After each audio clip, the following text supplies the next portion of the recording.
Why am I making a video? Why am I doing this? Why am I talking about Blizzard? And you know what? Screw monetization for this video. Why the fuck am I here?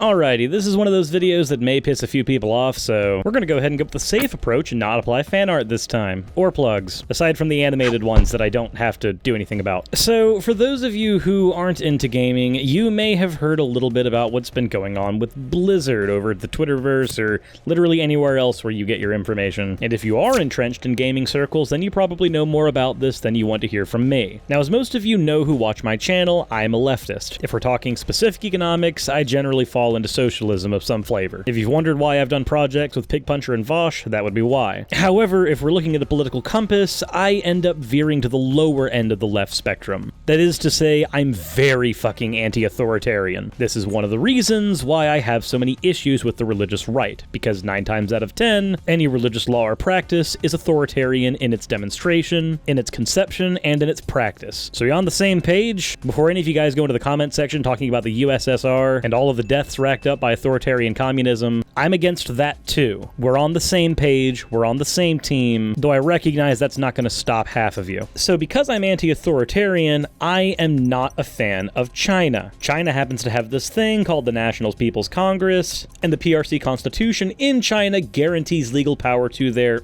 Communist Party in a way that they have control of the state, military, and media. And as much as I'm for collective ownerships of businesses and things like that, I am not for granting unnecessary power to a state. And I don't think that most of the leftists I associate with in the YouTube sphere are either. So now that we've gotten out of the way that China is essentially an authoritarian hellscape, let's go ahead and talk about Blizzard. A recent finalist in a Hearthstone tournament named Blitzchung was interviewed after the tournament. And it was in this interview that he said in Mandarin,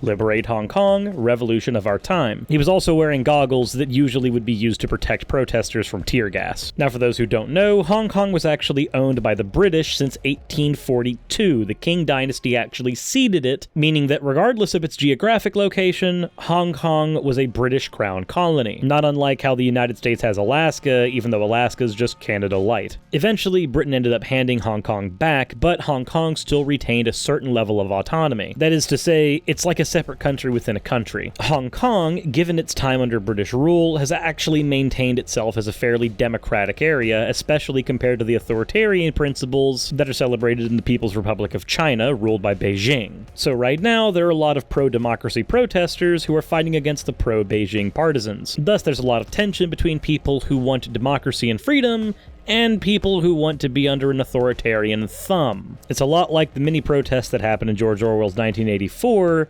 where the party says things like war is peace, freedom is slavery, and ignorance is strength. So now that we've got a little bit of history out of the way, what has actually happened is that Blizzard has not only revoked Blitzchung's prize money of $10,000, but Blizzard has also suspended their account for a year. This is technically within their ability, because Section 6.1 of the Hearthstone Grandmasters competition rules says that engaging in any act in Blizzard's sole discretion that brings you into public disrepute, offends a portion of the group of the public, or otherwise damages Blizzard's image will result in removal from the Grandmasters and reduction of the player's prize to a total of $0 in addition to other remedies which may be provided for under the handbook of Blizzard's website terms. Now, for those of you who are familiar in reading legalese, this basically means that Blizzard at any point, for any reason, can say fuck you to any player. For instance, the existence of my channel means that if I were to actually enter a Hearthstone competition, if there's enough Christians in Blizzard's audience or enough Muslims in Blizzard's audience that do not like the fact that I have this channel,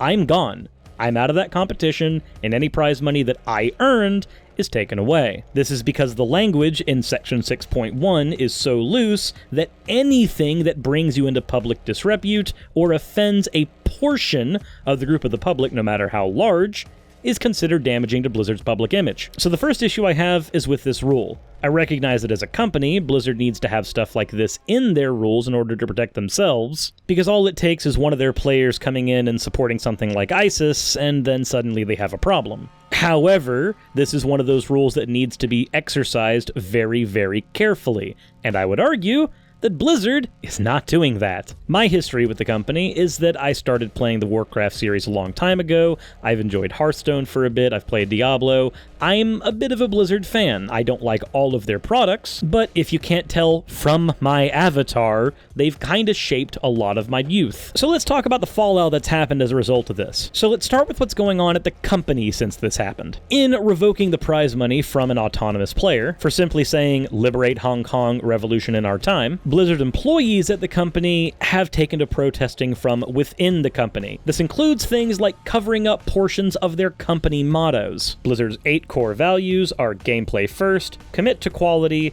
play nice, play fair, embrace your inner geek, every voice matters, think globally, lead responsibly, and learn and grow. Well, the company could certainly learn and grow from this because there are many employees at Blizzard that don't believe that the company is actually standing behind those 2 pillars of its 8 values. Also, Blizzard fired the broadcasters as well. You know, the broadcasters that didn't say anything. Many of the people within the company are arguing that they are not thinking globally, and they are certainly not allowing every voice to matter. Because apparently the voices of the company that own 5% of their stock, Tencent, are much more important than a player who doesn't like an authoritarian thumb being crammed down his throat. In a desperate attempt to save face with their Chinese audience, which is where they make most of their money, they are thinking incredibly regionally, because after removing this competitor, many players of Blizzard games are desperately attempting to delete their accounts in protest, in order to do a vote with your dollars, sending a message type of deal to Blizzard. If Blizzard sees enough of the accounts have been taken away, then they might actually decide to do something. Hey Blizzard, I actually really like your games, but I'm not a big fan of authoritarianism. I would really like the place that I live in to not be under the thumb of fascism.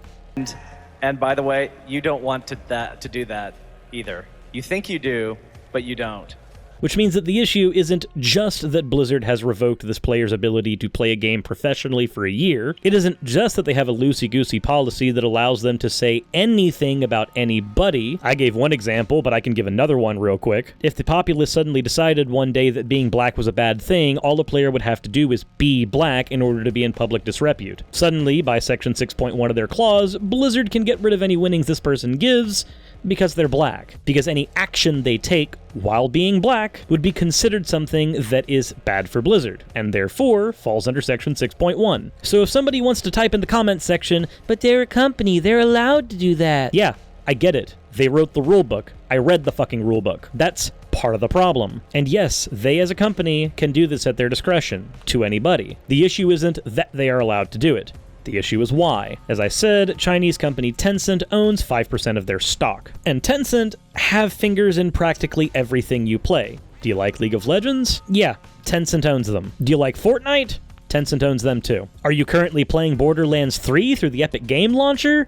Yeah, Tencent owns that. This leads me to the other issue. At the end of the day, the problem at hand here is an issue of unregulated capitalism. Now, I recognize that that may seem kind of weird considering that Tencent is a Chinese-owned company. However, the issue at hand here is that China has a communist party in power, but their economy is a practice of state capitalism. It's what you get when you have communism mixed with authoritarianism and then capitalism in practice. Just as there are people who want to reform the capitalist state that we have here in America to one that has more socialist principles so that we can take care of people's basic needs, so too is China's Communist Party slowly moving into capitalism in an attempt to get closer to a market capitalist economy. To quote leader Ding, who actually set up this system, it doesn't matter what color the cat is provided it catches mice. Ding was also a gradualist, which means that he has no problem starting out small and then slowly reforming. This is one of the reasons why China's been opening up its economy and investing in other foreign businesses. The party may be a communist party, but the state itself is very capitalist. Not unlike if we had a third socialist party ruling America, but the market economy was still capitalist. It's the same thing. But when a company owning anything in your stock makes you engage in anti-consumer practices, like, I don't know, kicking a player out of your tournament because they don't like authoritarianism, then I'd argue that the strong arm of profits has maybe gone a little too far. Oh, by the way, if you use Snapchat, Yeah, Tencent's got that too. This effectively means that any number of American-based companies can find themselves curtailing to the authoritarian whims of China. As long as Tencent can purchase a percentage in each one of these companies, then they have a say in every one of them. Seeing that they own a little less than 5% of Blizzard and about 10% of Snapchat, unfortunately one of my favorite games, League of Legends, they own 93% of. So to say they have their fingers in a lot of pies is a bit of an understatement. Unfortunately, I don't think that the vote with your dollars approach of deleting accounts is really going to do much for Blizzard. So instead, what can you do? Because the issue isn't just with Blizzard. The issue is that Blizzard has a market in China and is curtailing to the mighty dollar as you do. The issue is the authoritarianism in China and the liberation of Hong Kong being a necessary thing, which if Blizzard were thinking globally, they would understand. Because in thinking globally, you would understand that authoritarianism doesn't do anything positive, except consolidate necessary power into the hands of a small few. And I'm back to capitalism again. Okay, let's focus the issue on Hong Kong, because Blizzard as a company has pissed me off, but really this is the source of the issue. The issue is that in March of this year, the government of Hong Kong proposed a bill that, if passed, would allow the handover of their populace back to mainland China. Now, obviously the people of Hong Kong, having enjoyed democracy for about 150 years, are definitely not willing to give that up to the hand of the party. Millions of people came out in peaceful protest against the proposed changes and were met with things like tear gas and police violence, using vague charges to arrest people, not unlike the vague 6.1 clause that was used against Blitzchung. This isn't the first time this has happened. Actually, in 2014, this happened then as well, during something called the Umbrella Movement, which I may cover in a separate episode. The Chinese government has said that protests are allowed as long as they don't cross a line. Unfortunately, they get to dictate the rules of that line. So if you're protesting for democratic sovereignty or for democracy at all, then that would be challenging the Chinese government and endangering their national sovereignty and security. You know, for wanting to be free, which is really the issue at hand. Blizzard, a company ostensibly started in the United States, with its base in the United States, and many of its biggest conventions in the United States, in a country that values freedom as an axiom, is curtailing to the authoritarian rule of a foreign power. And Hong Kong doesn't want to be under that authoritarian boot. As a result, there's a lot of public opinion that the policing used to police the people in Hong Kong violates international human rights laws and standards. So instead of trying to do a mass deletion of your accounts against Blizzard, because at the end of the day, you're just fixing a symptom of the problem and not the problem itself, instead try demanding that Hong Kong immediately take measures to establish a fully independent state outside of the power of mainland China, instead of allowing themselves to be absorbed and subject their populace to further police and political abuse. To this end, I provided a link to Amnesty International. It has a pre-written message to be sent en masse to the authorities in Hong Kong, to let them know what the public opinion of their actions are, to let them know that you don't stand against police brutality being used in largely peaceful protests. If you do stand by that, and I hope you do, then please submit a message through the link I've provided. You can do whatever you want to do with your Blizzard account, but personally, like I said, I think that that's a symptom of a larger problem, and I would rather tackle that larger problem. That is the ability for Hong Kong to be independent. Anyway, that was my angry rant. I hope you enjoyed. I wasn't supposed to release a video today, but here I am, and I'm fuming. Insert end of video tagline here.